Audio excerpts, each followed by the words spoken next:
Hi, everybody. A hot new episode of Osprey Observer TV coming your way. And, this is one of those topics that we can't stress enough because one of the things that 2020 has brought about is certainly uncertainty. and certainly with the way the economy has been going up and down in every which way, is it the time to invest? Is it not the time to invest? Well, we brought in one of our local experts, and Marie has that interview now. Welcome. Today we have a great guest. He's someone who's become a personal friend. I've known him for quite a few years in the community. He and his dad own a company called Preservation First Financial. Christian, welcome to My Osprey TV. Thank you very much for having me. I'm excited. We're excited too. And we have gotten to know you through the community and everything that you've done, but really why you're able to do so much of the community, we'll talk a little bit about that later, is because you and your dad own a business called Preservation First Financial. Can you tell us a little bit about your company and how long you guys have been in business here? So we went out on our own about 2003 and then started Preservation First in 2005. So we incorporated and started in 2005. We do full comprehensive financial planning. So stocks, bonds, mutual funds will help set up retirement plans for individuals and for companies. My father's his specialty is the Medicare. He works with clients on Medicare. Part of the reason why he's not here right now is open or annual election period for Medicare. So it's a very busy time. We have hundreds of Medicare clients that have to compare their plans and make sure they're on the best one for the upcoming year. So, but again, full financial planning. Okay. And what is your background? How did you get into this, Christian? So I knew from the time I was younger, I love money. I started working when I was 10 years old. So I enjoyed it. So I was either going to be a financial advisor or a fund manager. And the financial advising came because I actually get to talk and work with people, where a fund manager, you kind of sit behind a desk and research and read, which I enjoy, but I would have lost my mind if I had to do that all the time. So I knew that was going to be the case. So during college, I did internships doing taxes, Merrill Lynch, a handful of different places, just to get the industry experience. And I went out. I was hired to trade for a company right out of school, and then my father and I joined up a year later together. So Christian, you say you started working since you were 10 years old because you love money. What was your job at 10? I was cutting grass and I was selling candy. And I did, and then at 11, I had a paper route, and then they added territories for me. And so I've always enjoyed, I love how money works. So that's why I got into this industry. Well, okay. Christian, you and I kind of maybe have a little bit of that similarity. My mom taught me entrepreneurship at an early age. I was the kid slinging candy at school, buying it in bulk at the wholesale club and then reselling it to my friends and classmates. For people that are out there that, have kids and, what are maybe some of the principles that early on, have kind of stuck with you, especially now that you do this professionally? I try, even when I'm fortunate enough to get an opportunity to work with younger kids, are coming to me early, either because their parents are pushing them or they just heard on their own. I just say start early. That compounding of your money makes a huge difference. I had a kid come in, young adult, he was 18, just started college this year, come into the office because his parents wanted me to and I showed him how the difference between, like, if he started now, how much less per month he had to save versus if he waited just 10 years. It was the difference is huge and very doable. So the key is for younger people, start now. Even if it's $25, $50, a lot of fund companies will let you do as little as $50 a month. You don't have to have a lot of money to start saving and investing. Wow, that's a really great point, Christian, because I have a 19-year-old who's worked since he was 16, who probably would be a great person to come talk to you now while he's young and in college to start that compounding, because most of us are now in our later years, we won't name too many years, but let's say 40s, saying, okay, I want to retire. And this is when I call you in and say, okay, how can I retire? And you're saying, okay, well, we're in an urgency here because you only have, less than 20 years left before that big year. But if I could have gotten started calling you when I was 20, boy, we'd be having a different discussion right now, wouldn't we?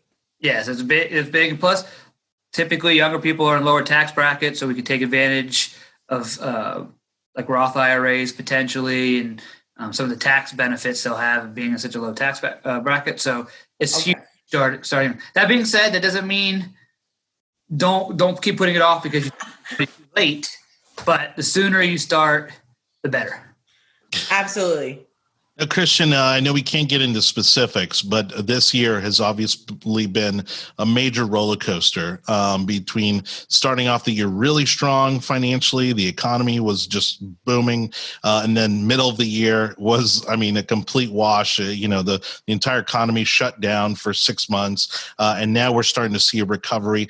I know you've probably said it a million times, but, what's the general advice for people out there who have their money, put away, they have that 401k, they have that retirement account, and they're getting itchy, they're getting anxious about their money? It always comes down to when do you think you're going to need that money, and what's your risk tolerance. Those are the two biggest factors we consider when that question comes up, because I get it a lot. What about the elections? What about if COVID comes back? Those are questions we're hearing, and my response is, How can you handle swings in the market? If you're somebody, if the market goes down, you're going to freak out and want to sell at the worst time. Maybe you need to think about that, and we have to make some adjustments in your portfolio to be a little more conservative. If you're someone that is okay with the ups and downs and the volatility, knowing that you have a long time to make it up, then you can ride it out. Because kind of your example, if you look at where the market was, what everything that's happened, it's like the market, nothing bad. If you looked at now where the market is from where it was the beginning of the year, you would have known everything that happened in between. You wouldn't have seen if you just look at the two endpoints. And that's because if you waited in and out through all the ups and downs, you'd be fine.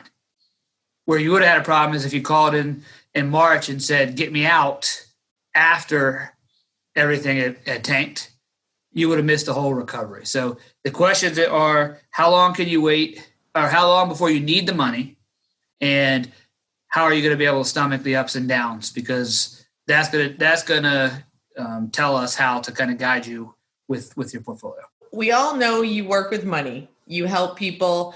What's the favorite thing about your job when you and your dad can work with a client? What is the favorite thing about your company? I love seeing the when people can see, hey, yes, I'll be able to retire, or it's not as bad as I thought it was going to be. I'm not as far behind. Or now there's hope. So that's what we enjoy, is kind of getting people going. And like I said before, also the younger, seeing someone come in at an early age and really show them how it's going to look, and seeing how excited they are that, I can have that much money. Yes, it's not that hard if you start now. So it's just seeing people realizing that they can reach those goals. That's my favorite part of it. That's awesome. And of course, we know that your day-to-day job, your 9 to 5, well, you're a small business owner, so you're probably more like 9 till midnight, but your approximate day job is working with the numbers, helping people formulate retirement plans, working with them on their Medicare plans, which I know your dad will be very busy because there's a lot of questions about that for people. But that's not all you do. In order to become a successful business in this community, you've also gotten involved in a lot of things. Tell us a little bit about your community involvement and organizations that you're members of. Sure. I am on the board of directors for the Greater Riverview Chamber of Commerce. And I just renewed for the next 3 years. I was honorary mayor of Riverview in 2015. So we do a lot with the chamber. Again, I enjoy working with businesses and the networking aspect. I also started and run a local nonprofit athletic program, working with kids. We have football, cheerleading, wrestling. We're getting ready to start golf back up in the spring. So we work with underprivileged. We raise money to help we got a lot of kids who sometimes wouldn't be able to participate in sports if we weren't able to provide scholarship opportunities for them to participate. Because growing up, my parents, there was 5 kids, and there was a point in time where all 5 of us were playing baseball or softball at the same time. So my parents would be going from one field to the other. So I think sports provide an opportunity for kids to learn discipline, teamwork, commitment, overcoming obstacles, perseverance, all those traits that I think are important in life as they go out on their own. So it's fun. Like I was saying before, I enjoy getting people when they're young and helping them. On the financial side, same thing with our sports program, helping young kids see their future. We have a lot of parents, single parent families, multiple kids who otherwise their kids may not be able to participate. So it's a passion of mine. Now, Christian, again, touching back on the coronavirus situation, we're seeing flare-ups across the country again, around the world, really. When it comes to someone's retirement accounts or financial investments, of course, what we've seen a lot of are folks who have unexpectedly passed because they've come down with the coronavirus, and also we've seen our elders who have not been able to stay in contact or be seen by their family on a regular basis. What are some of the things that they should do to prepare themselves for maybe that unfortunate outcome, or for anything regarding what we're currently seeing with coronavirus and how quickly that can devolve into a bad situation? Well, I think what coronavirus has done is kind of open people's eyes that you never know what's going to happen, what's going to come. So I'm getting people reaching out who want to make sure their documents are in order. And so I usually tell people, talk to your attorney, make sure your estate planning documents, power of attorney, trust, will, whatever it may be that you need are all updated and correct. Make sure your beneficiaries have been updated on your accounts or your payable and death, however they may be set up, because you don't know if something happens quickly. You want to make sure they're updated. You may not have the time to change them if you didn't. And the next spouse may have gotten it. Someone you're not talking to anymore may get that money because you never updated those accounts. So that's one. They said there's power of attorney, because God forbid something does happen where you get sick and you maybe can't help. You need someone to be able to take care of your affairs. So that's probably the most important I've seen when it comes to your question, is just make sure your documents are in place. You've updated everything so that if something comes up, it can be taken care of. Well, Christian, thank you so much for taking some time today to tell us a little bit about your business. You and your dad I've gotten to know over the years in the community, and I know you're very busy between your business and the South County Spartans, yes, and fundraising and your leadership in the Riverview Chamber. You are a very busy, and you're also a dad and a husband. So yes, you've got all kinds of things going on. Tell us how we can find out more. What's a good website that we can go to for people to direct them to first we'll talk about For Preservation First, and then we'll give them a little bit of information how they can find out more about South County Spartans too. Yep. So website is www.preservationfirst.com, and that's 1ST, like first place. So preservation1st.com. On there's lots of videos, different articles, things that someone, even if they don't want to necessarily reach out right away, or they just want to do some behind the scenes, there's a lot of good information they can pick up, videos and stuff that they can watch to learn. So that they can do that, or they can call the office 813-627-0872. And then for South County Spartans, southcountyspartans.org. Oh, I like it. Okay. So it has pictures, registration information, all that good information. Well, and I didn't realize you guys had a golf team, so I've got to go check out the website too and find out. Yeah. I think you're just expanding more and more, and I need to keep up on it.